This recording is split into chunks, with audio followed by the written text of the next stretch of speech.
He was at the edge of the trees, pulling herself through the mud with both arms, her back legs dragging behind her completely still.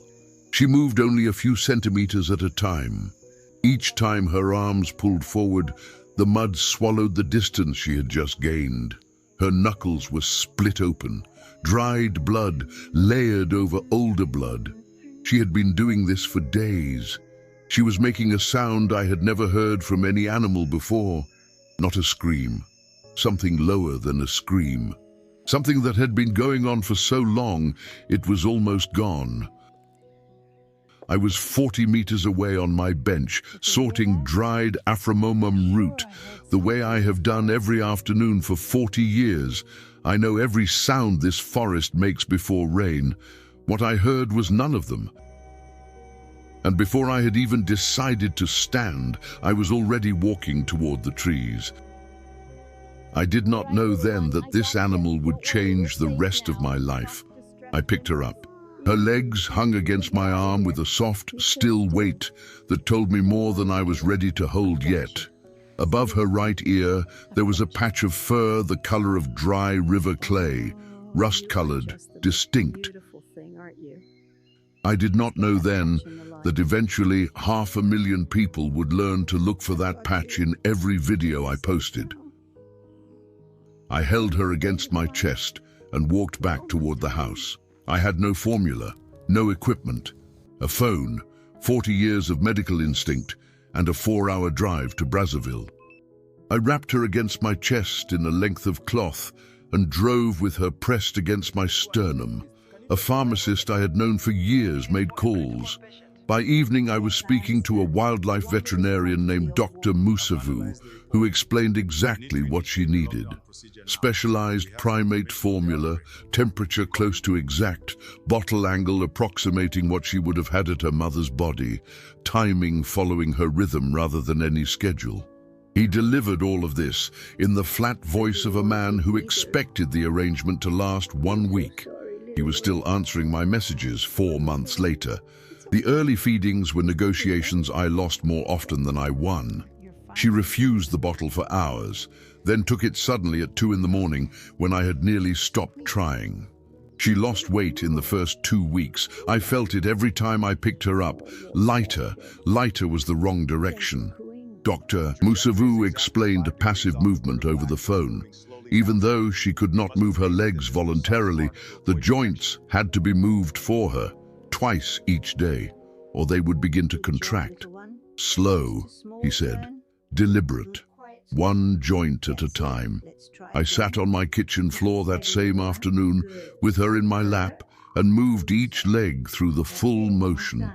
My hands knew the work, the feel of a joint that needs to be taken through its range by someone else, the slight resistance, the give. I had done this kind of work before, years earlier for someone I loved. I did not think about that yet. I just moved her legs and let my hands remember what they already knew. She watched what my hands were doing the entire time. Very still, very serious. The way you watch something you are deciding whether to trust. She would not sleep in any enclosure I built for her. She slept against me, on my chest during the day, curled against my side through the night. My house has no running water. Every bottle of formula, every wet cloth, every basin for her bath required a walk to the shared tap 40 meters away and a walk back. Several times each day, both hands full, at 73, alone. I filmed myself some mornings barely awake, her asleep across my arm, and said directly to camera, I have not slept through the night in 3 weeks, and I have no plans to stop. I began filming to keep records for Dr. Musavu. I posted publicly because it did not occur to me to do otherwise. No music, no titles, just my voice and the afternoon light in the yard and what I was attempting and why. A disability rights account in the United States shared one of the passive movement sessions. A guerrilla conservation organization reshared the bath video. Within 6 weeks, I had more than 400,000 people watching from a yard where the formula temperature had to be exact and the water tap was 40 meters away. I did not change how I filmed, I just kept making the walk. 3 weeks in, I was running on 2 hours of sleep at a stretch when things went well. She screamed through parts of most nights. The feedings that had worked during the day fell apart after midnight. I sat on the floor in the dark, trying to find what I was doing differently. Most of the time, I found nothing. My knees ached from the concrete each morning. I filmed the sessions that worked and did not film the others, not hiding the truth, simply too tired to point a camera at more of it. Dr. Musavu had begun asking about longer-term mobility. Even at that stage, a few weeks in, he was already thinking about what her future movement might look like, whether her arms would strengthen enough, whether a support frame of some kind was worth exploring. I told him her arms were already stronger than they had been on the first day. I could feel it when she gripped the cloth. He said he knew someone who had built mobility aids for animals before. We agreed to revisit the idea in a few months, when she was stable. I did not let myself think too far toward that yet. There were still nights when stable felt like a long way off. One morning at 5, I was on the kitchen floor with her in my lap, and I had run out of the part of myself that tries to solve things. Not tired, past tired. Just sitting in the dark with the faint light under the door and no plan for the next hour. She stopped screaming. She went completely still. Then she looked directly at me, the way she almost never did in those early weeks, her eyes usually tracking everything in the room at once. She looked at me. Then she turned herself in my lap, pressed her back against my stomach, and faced out toward the dark kitchen, both of us looking in the same direction. She shifted her weight into the new position. Within 2 minutes she was asleep. I did not move. I sat with her breathing against me and understood that something permanent had just been decided and that it had not been my decision to make. She had chosen. The choice was done. I picked up my phone. I started filming again. 6 weeks in, I woke just past midnight to a sound against the outer wall, low, wet, rhythmic, something pressing into the wall and retreating and pressing again with deliberate patience. Then the smell came under the door, and I was fully awake before I had moved. I have lived at this forest edge for more than 20 years. I knew that smell immediately. Spotted hyenas push out of the park boundary when food near the edge is scarce. What my yard smelled like now, an infant primate, months of formula soaked into the ground and the walls, was exactly the signal that brings them towards something rather than away from it. 3 animals, at minimum. I tracked them along the perimeter wall by the sound of their movement, quick, low, testing. Then the wooden gate gave. One impact and it was open, and I heard all 3 of them enter the yard at once, no longer quiet. Heavy movement on the dry ground, the particular sound of animals that have located what they came for and are working out how to take it. She woke beside me on the bed and gripped my arm with both hands. She made no sound at all. That silence, from an animal who could fill a room with noise when she chose to, was the most frightening thing I had experienced in 6 weeks. I could feel her grip tightening as the sounds moved closer to the door. The door was wood. It had a latch built for keeping it closed in ordinary wind. I had a cooking fire I kept burning through the night. I had a heavy metal pot. I had the voice I had used for 40 years in rooms where someone was in crisis, and silence was not a useful response. I got up. I crossed to the door. I opened it, not wide, just wide enough, and I hit the pot against the iron door frame with everything I had, again and again, and shouted into the dark yard in Lingala until the sound filled the whole yard and bounced off the perimeter wall, and the lights came on in my neighbor's house, and then the next house. The movement in the yard changed direction, moved fast toward the tree line. The forest took them. I shut the door. I stood with my back against it and my hands shaking in a way I could not stop. She crossed the floor to me on her arms, legs trailing behind her in the dark, and pressed into my leg and gripped my skirt in both hands and held on. I sat down on the floor beside her and put my hand over hers. Here is your food. Be gentle now. There are rehabilitation centers in this country doing careful work with almost no money, and most of them are full. And a gorilla who cannot use her legs and will never return to the wild does not fit any intake category or funding structure that keeps those places running. She was not on any list. She was not a case file.